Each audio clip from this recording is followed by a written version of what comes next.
সিন্ডিকেটে দেশটা ভরে গেছে। কারসাজি দমন করার মতো ক্ষমতা সরকার হারিয়ে ফেলেছে।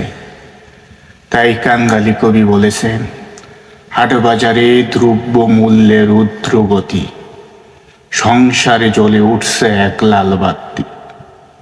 প্রতি মাসের হিসাবে হয়ে যাচ্ছে ঘাটতি, আগের মতো সংসারে নেই আর স্বস্তি। অর্থের অভাবে সইতে হয় অনেক ভোগান্তি, আবার ফিরে আসবে কখন সংসারে শান্তি।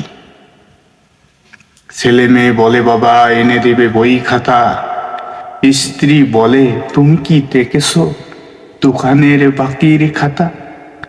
আজকাল আমার কোনো কথাই দিচ্ছ না পাত্তা।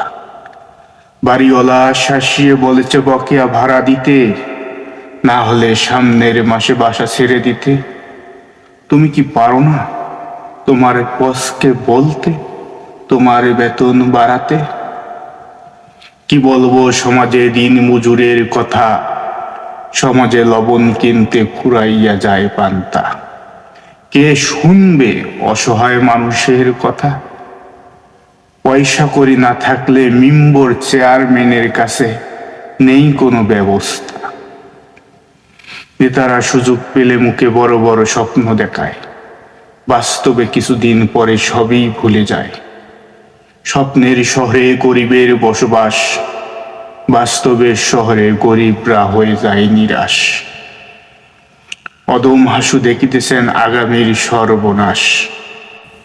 এদেশের বাঙালি জাতিকে সচেতনের লক্ষ্যে গল্প, কবিতা, আলোচনা, আবৃত্তির মাধ্যমে বর্তমান সমাজের বাস্তবতাকে তুলে ধরব এবং আগামী ভবিষ্যতে নতুন প্রজন্মকে বাংলা সাহিত্যিক চর্চার মাধ্যমে সত্যের পথ অনুসরণ করাবো।